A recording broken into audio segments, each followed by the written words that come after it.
friend, the pine tree. There's the receipt. Yep, this is 1966. This is Walter's receipt for his Here's biplane. The price of the gas is on it. Yep, it's you've got 10.2 gallons at it only costs $4.48 for 10 gallons. 40 cents a gallon. Yep, 1 quart of oil costs 50 cents. And it looks like this bill here is your hangar rent for the thing, and now it's up to $30 in '66. Went up, $5, not bad in those years.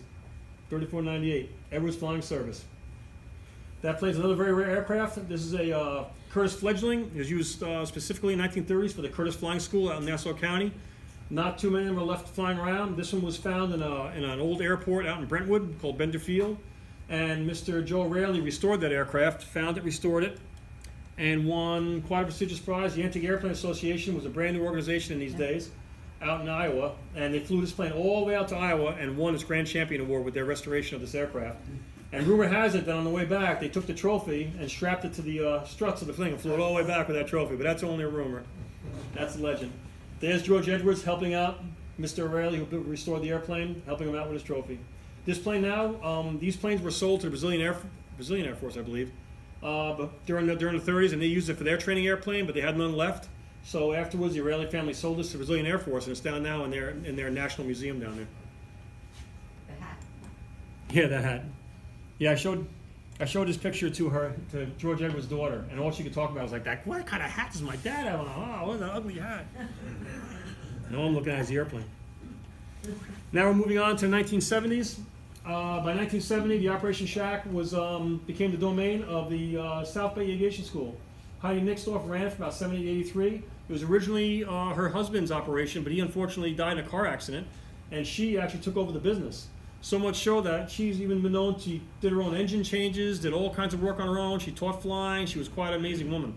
And for about 13 years there, she ran that flight school. And you can see the little sign there, South Bay Aviation, had their own mailbox.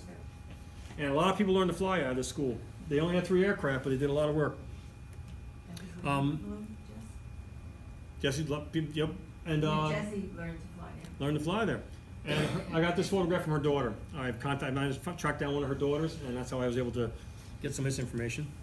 There's the old flight pattern, which probably looks like Greek to you guys if you're not pilots, but there's very specific patterns in the sky that you fly around airports. They're very, very standardized from airport to airport, and this one's no different. It's either a left or a right pattern. Back in the day, it was a left pattern to fly in the Bayport, so we were flying over the Pine Barrens, but later on when all those homes went in, they changed today. Now the pattern's on this side because of all the homes. Now we fly over the Sans Souci Lakes instead of flying over people's homes. But you can see very clearly the 2 different runways that we had at that time. Also, this racetrack, the horse farm, and the driving movie. As a pilot flying out of Bayport for the last 15 years, I don't even know what that means.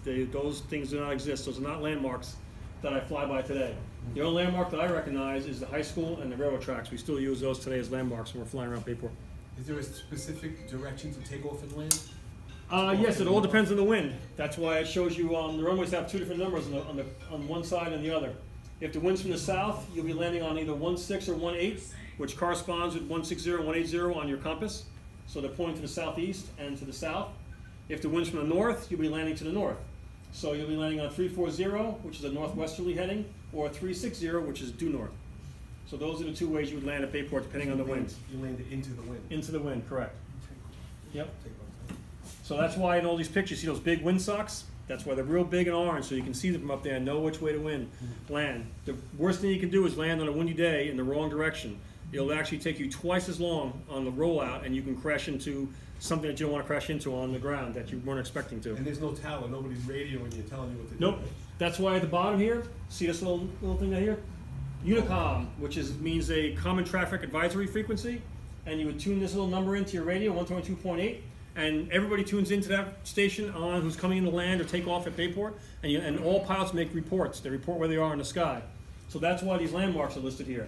So you would be saying Piper Cub on downwind for landing on 18 at Edwards, and I'm over the driving movie about to turn base.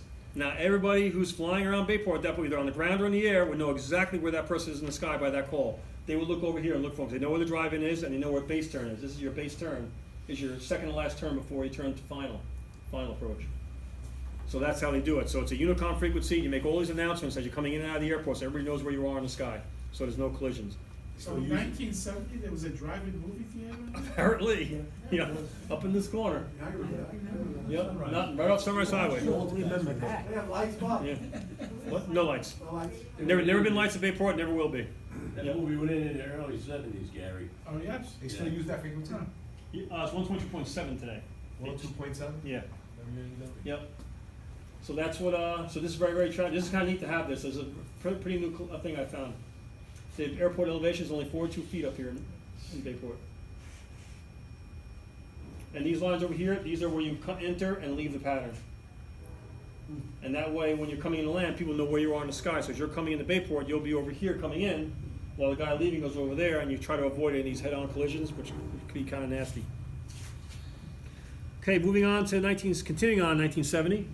George Edwards finally decides to retire after many, many years in the business, and he moves on to Texas. Not sure exactly if, still a debate whether he actually sold the field to the Marath Corporation or the Marath Corporation was in negotiations, because I know Walter spoke to George Edwards himself and asked him who he was going to sell the field to, and it was a big controversy. But as far as we can tell, the Marath Corporation was owned by a guy named Mel Casher, the general building contractor, and he wanted to buy the property because he wanted to put in, oh well, not yet. He wanted to put in a housing contract, 138 homes and a waste disposal unit. But before that could happen, the reason why I put this, I love putting this slide up here. I love wearing my jacket, because without this organization, the Bayport Aerodrome Society most certainly would not exist anymore. The Bayport Aerodrome itself would not exist anymore. The Antique Airplane Club of Greater New York was an organization formed around 1963. Walter was one of its founders. And they were basically a group of men got together because they loved antique airplanes. Anything older than the 1950s was their purview. And restoring them, keeping them flying, and enjoying flying them was their thing. They were based that club at various different airports, but by the 1970s they were having most of their meetings here at Bayport, right, Walter? Right. And a lot of the antique airplanes these guys owned were based at Bayport and kept in these old hangars. So when this development happened and this airport was sold and going to be turned into housing units, these guys jumped into action. And you'll see how they did it in a minute. In May of '74, the Marath Corporation applies to the town for a zoning change to build Bay Oaks Park, 138 home development with a sewage treatment plant. On May 15th of that year, a town planning board meeting, 160 local residents showed up to complain, just like what would happen today, and a whole group of pilots from Edwards Airport to oppose the zoning. One of those pilots was a really good friend of Walls named Johnny Schley. You'll see him in some other photographs later on. He was very vocal in trying to defend the airport. Luckily, the local townspeople did not want to have these 138 homes and all these new children entering their school district and boosting up the tax the costs. So they were all dead set against them losing the Sleepy Quiet Airport. They wanted no part of this development. That was very fortunate because the pilots didn't want it either, and there was one more key factor that they added in that helped save this airport, and we'll get to that. Those two things alone I don't think would have saved the airport, but the third factor made all the difference, and you'll see in a little bit when we get there.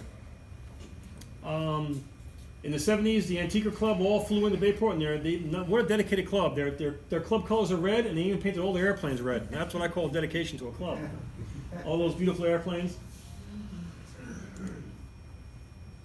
Here's some of the boys of Edwards in the 70s. You saw the boys of Edwards in the 50s. These are the boys of Edwards in the 70s. Siggy Fusanger there over here. He was a World War II Luftwaffe fighter pilot. All these men were either in the military or avid aviation gentlemen. Here's that Johnny Schley again. You can tell we're at Bayport because of the tower and the tree. And these are some of the guys that got together to help save the airport. But the main man was a guy by the name of John Ray. He was a World War II veteran. He was also in the Civil Air Patrol. He retired carpentry contractor, Bayport resident, and he was a member of the Antique Airplane Club of Greater New York. And he was the most ardent supporter of the airport and said, we have to do something. And he was basically the main driving force. And he said, the Antique Airplane Club isn't going to do it alone. We have to form another committee outside of the Antique Airplane Club with the name of Bayport in it so that we can help drum up support to help save the airport. And he created a whole new sub-society out of the Antique Airplane Club. And at first he called it, it was called, there it goes. At first it was called the Bayport Historical Aerodrome Society. This is the very first document. He sent this document out to every pilot he could find to try to get people to join up this organization. This was the very first logo, the designer logo, and to try to save this last field. And John Ray was very, very big on getting hold of all the town politicos who could help him in this effort. He went to every single one, wrote letters, did all kinds of things that pretty much on his own. to kind of gain support for the airport.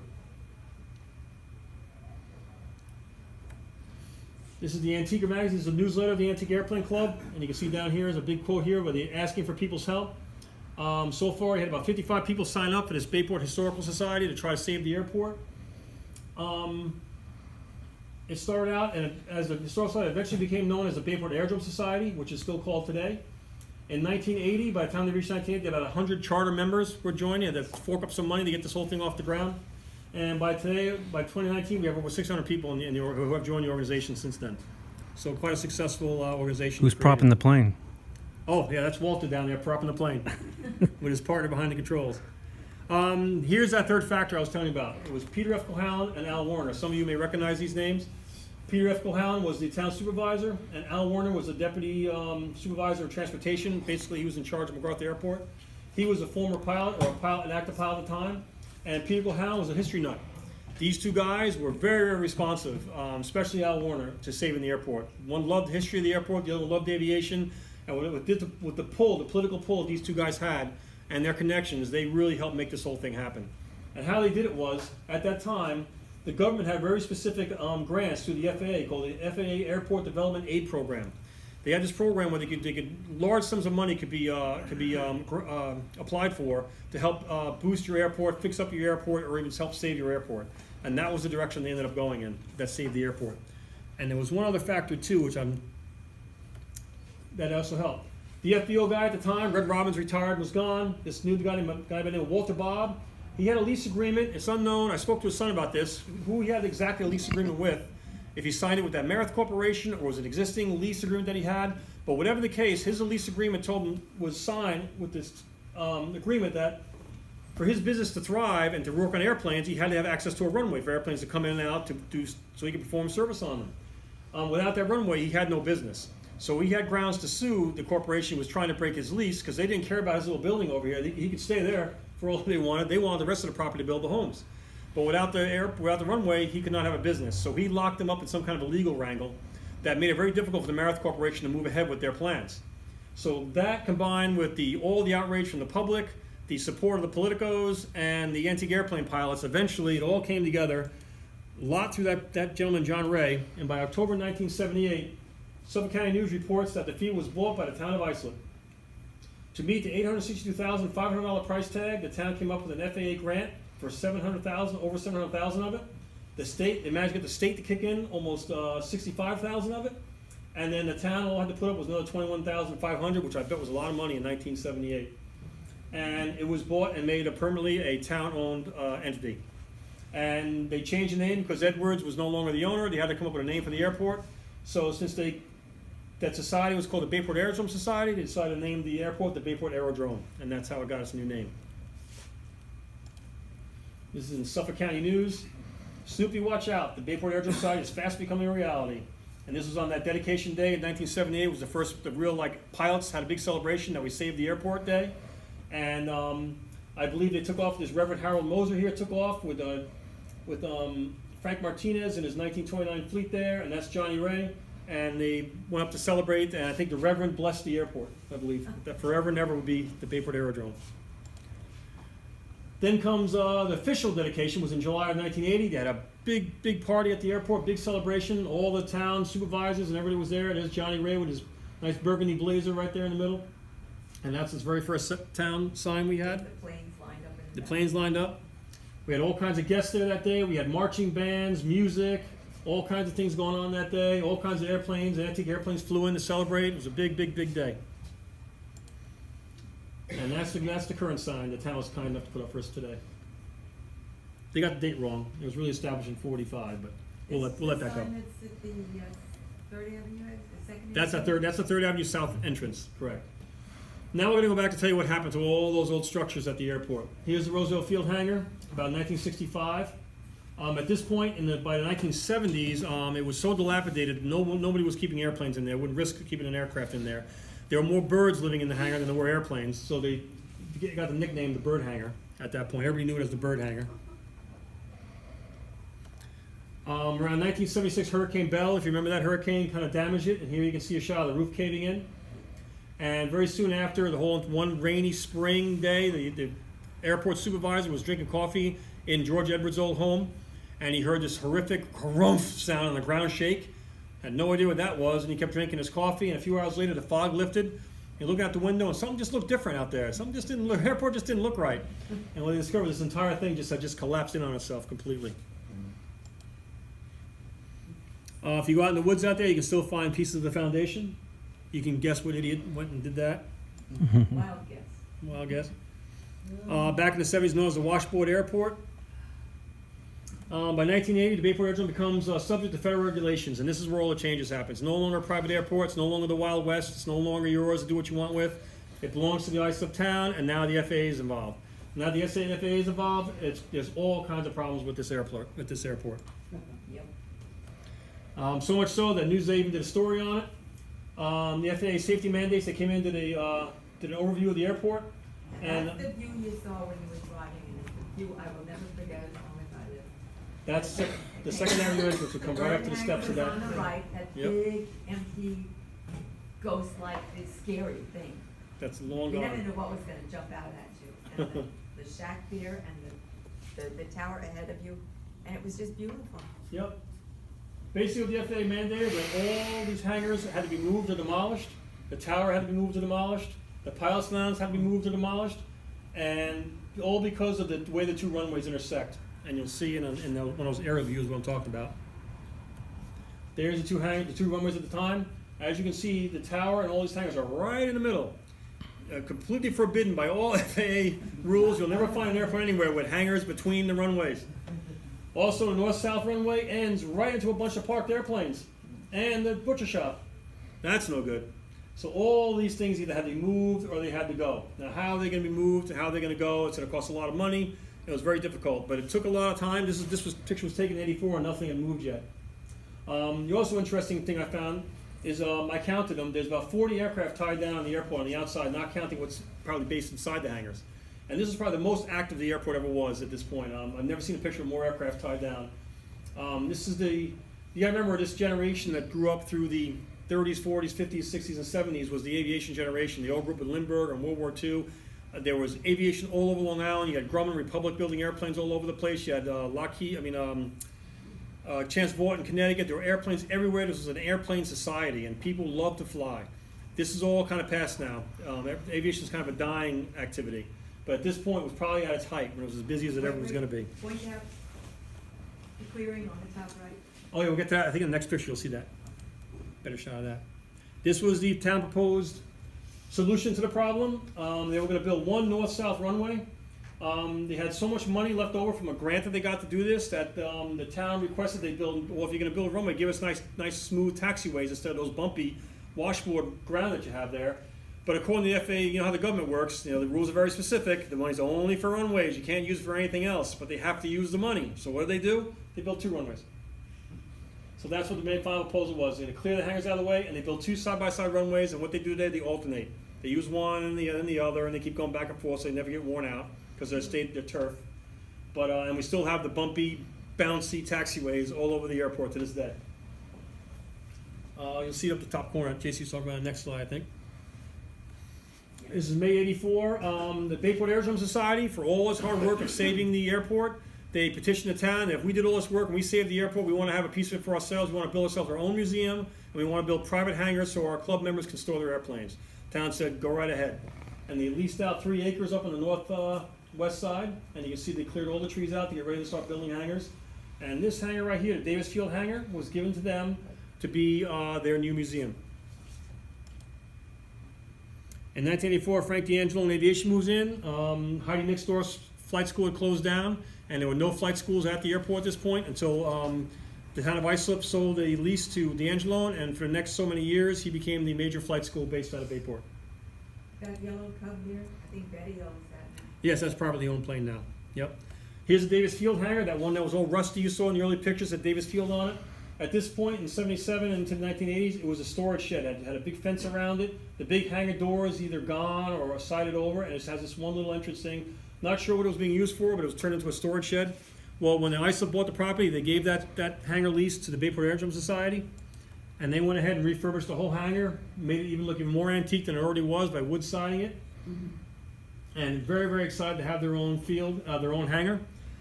But as you'll see, here was grand opening day. There's Johnny Ray was the first president. Our second president was Ace Prechtel, and he's president at the time. And they're cutting the ribbon for the brand new museum hangar. And there's some of the members' aircrafts are already in there. By Christmas of '85, there's all the aircraft stuck in there. That's Walter Winnicke's biplane right in front.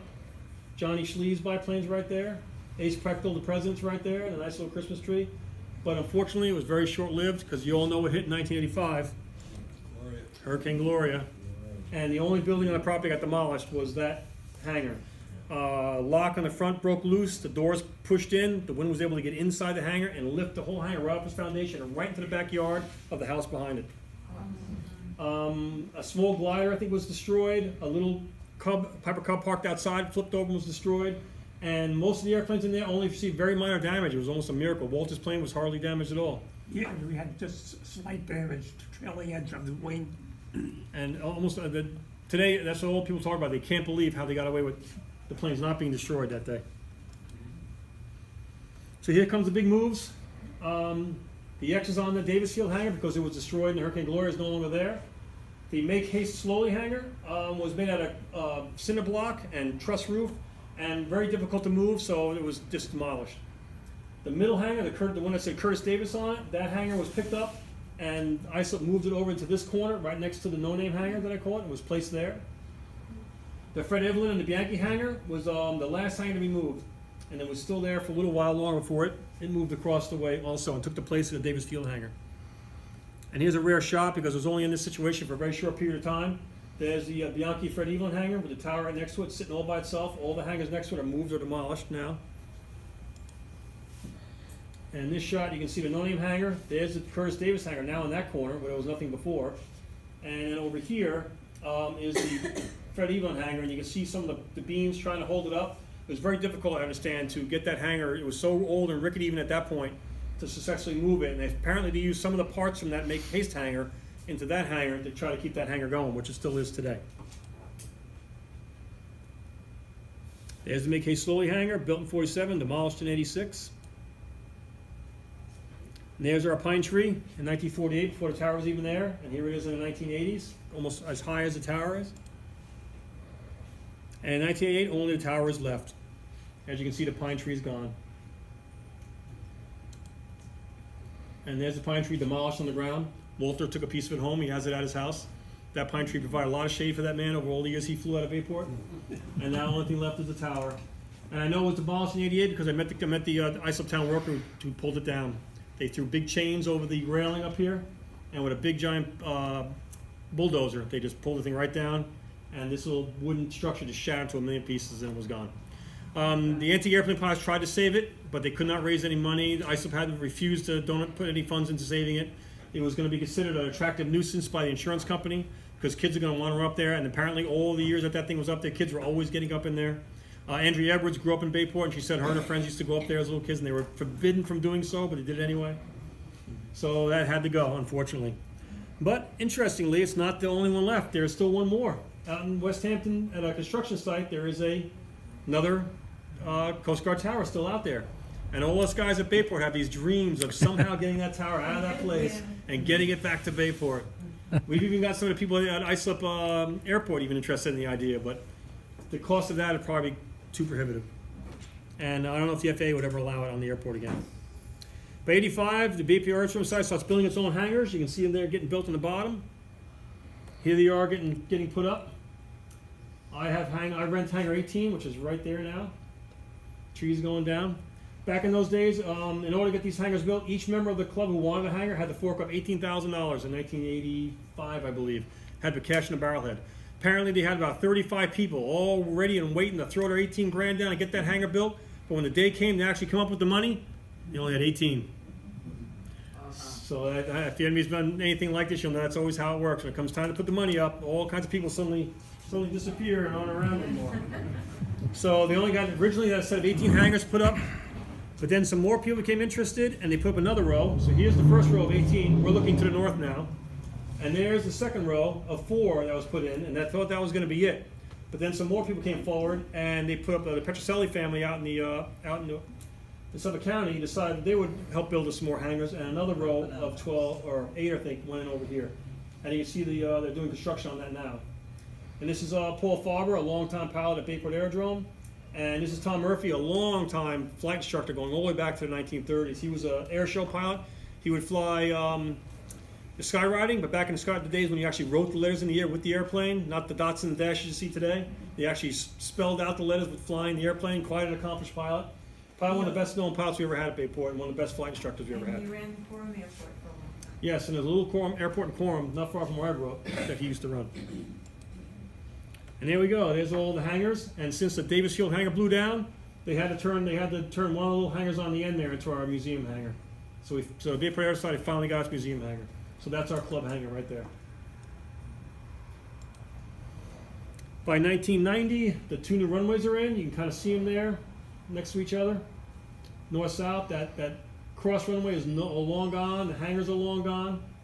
And look at the and by this point, schoolyards, houses are on both sides of the airport now, so we're completely surrounded by the public, which is unusual. Most airports don't survive that.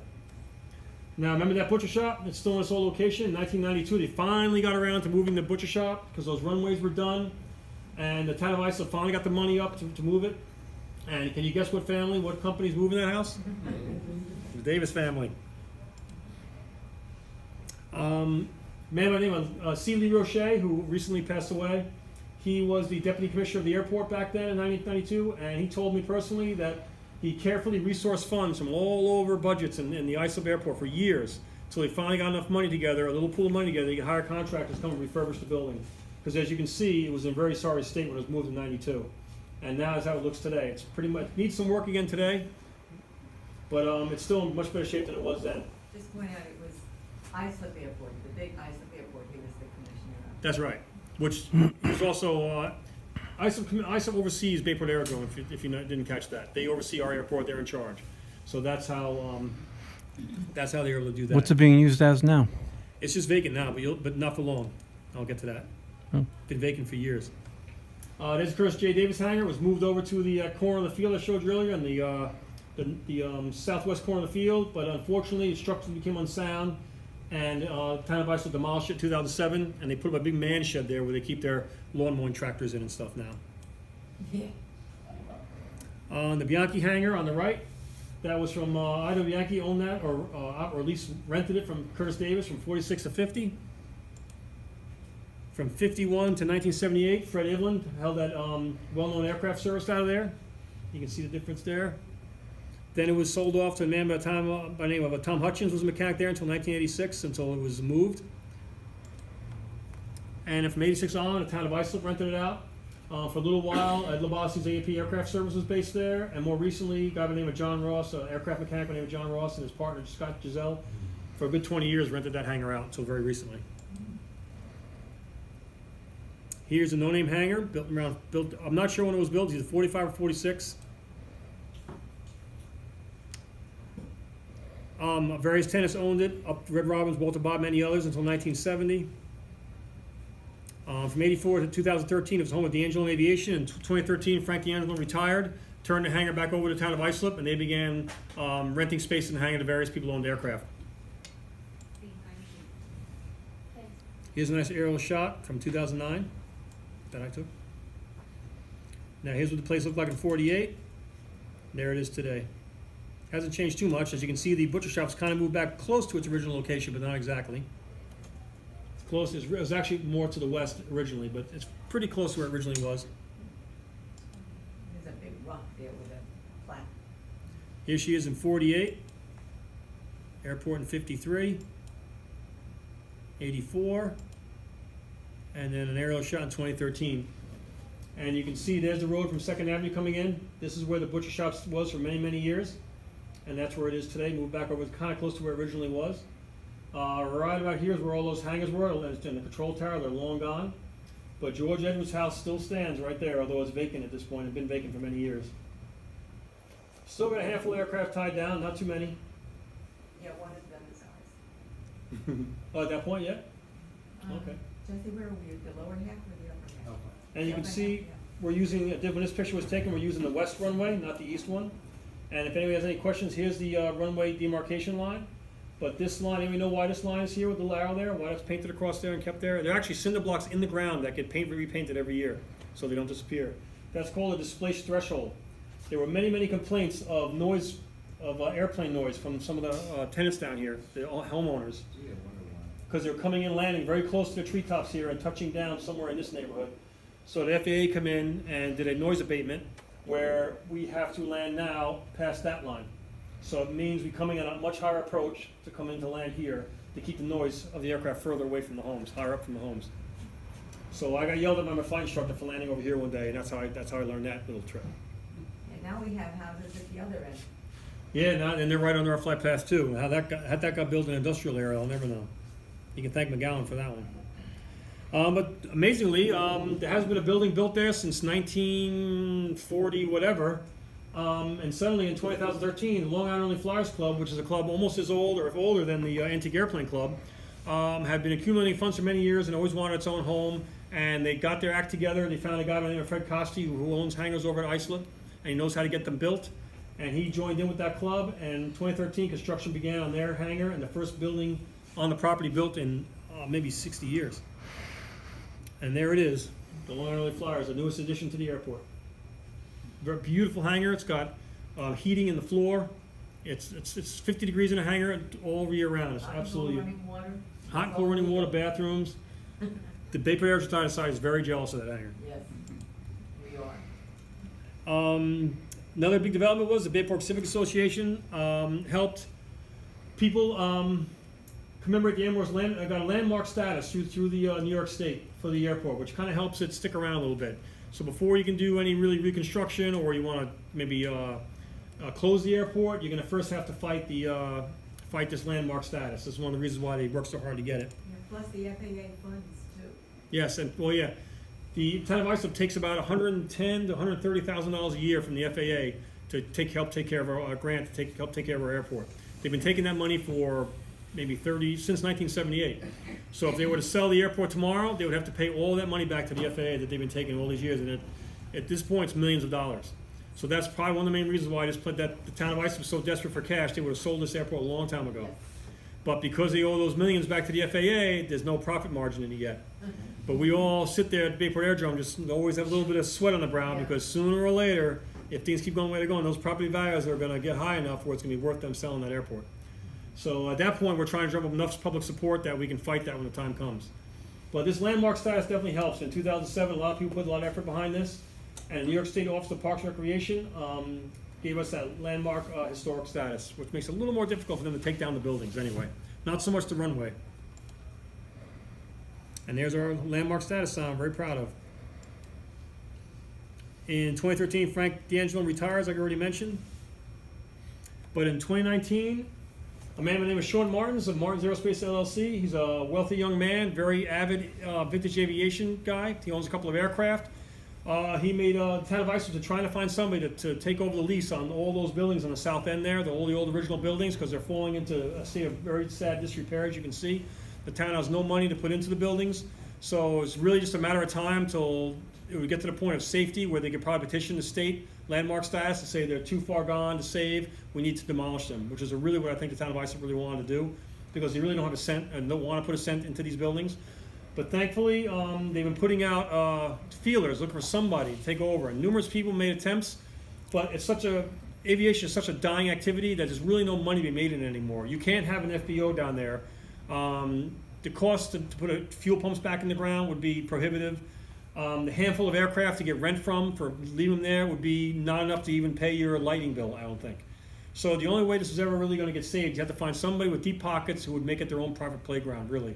And that's kind of what happened. We found a young man who was well off, and he's very, very dedicated to vintage aviation, and he has now been awarded a lease. The town of Islip just a few months ago voted to give him the lease on it. He's got a 15-year lease on it.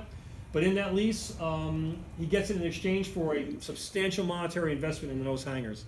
So I think within a year or two, you're going to come down there, and it's not going to look anything like this. He's going to bring it right back to the 1940s. He wants to make it totally vintage aviation look and feel the whole place. And I think you're going to see a tremendous difference in the airport on that south end when he gets done with it. He's also got the butcher shop is also under his lease, and he'll be fixing that up as well. I believe he wants to make that a little historical building. So a lot of these pictures you see that we got from Walter and other people are probably in that little building, as a little history building. There's the Bayport Exercise today, class of 2012. We're still, every year we put on a neighborhood picnic to try to help drum up support for the airport. The Antique Airplane Club, there's all kinds of fun activities like Pilots Without Pants calendar we put out a couple of years ago. For some reason, 80-year-old men without their pants on in calendars just didn't seem to go over well. We were dumbfounded by this. We thought they would sell like crazy. We didn't raise any money, but we had a lot of fun doing it. Every St. Patty's Day, we have our parade float in the parade. Many of you have been to St. Patty's Day parade at Bayport Blue Point 1. You've seen us in the parade. There we are going by Kavanaugh's and Blue Point. In our organization, we attract people of all ages, as you can see, all dressed up for the day. That's my stepson Noah right there. Most every June, we put on a pancake breakfast for the locals, just like you guys are doing, try to raise a few bucks. People fly in from around locally if they're in the area. It's a nice day. We'll get some airplanes fly in, have some more pancakes. And this past fall, we had our 25th annual Neighborhood Appreciation Picnic, where we basically feed the neighborhood. Everybody who lives around the airport. We put out flyers for all their mailboxes and say, come on down. We want to thank you for your support and have a barbecue on us. And we also they get a free, they get a certificate that gives them some free food. And with that certificate, with the free food, it gets put into a hat, and then all afternoon we pull out names out of the hat to give airplane rides. And we give anywhere from 40 to 60 airplane rides during the course of the afternoon every fall to all the neighbors around the airport. This past year also, we had the 55th annual Antiquer Fly-In. There are very few antique airplane associations or groups in the United States that can boast having 55 fly-ins since 1963. And we had our 55th one this past year. This year will be our 56th. And there's all my photo credits for the slideshow, and Walter's right on top because most of them come from Walt. Oh, in 2 weeks, they're gonna have the antique, the vintage. Yes, May 19th on Saturday. It's a long title, but it's a celebration of vintage transportation event we have at Bayport, where we have vintage motorcycles, cars, and airplanes, all on our 3 acres. So come on in. There's no admission charge. We just ask for a donation, and you can wander around. There'll be some food for sale, and you get to check out all the antique cars and motorcycles. And we usually are selling raffle tickets for airplane rides too. So come on down. All the hangars will be open. You'll be able to see everything that we got down there. And it's been very successful. It's our 5th one. It's getting bigger and bigger. We're just starting to get a waiting list of people trying to get cars in because you can't get too many cars in on the property. So it's been going good. But I have to thank all these people. These are all the people that gave me almost all the photographs to put this history together. And Walter, thanks you for keeping the antiques flying. All right.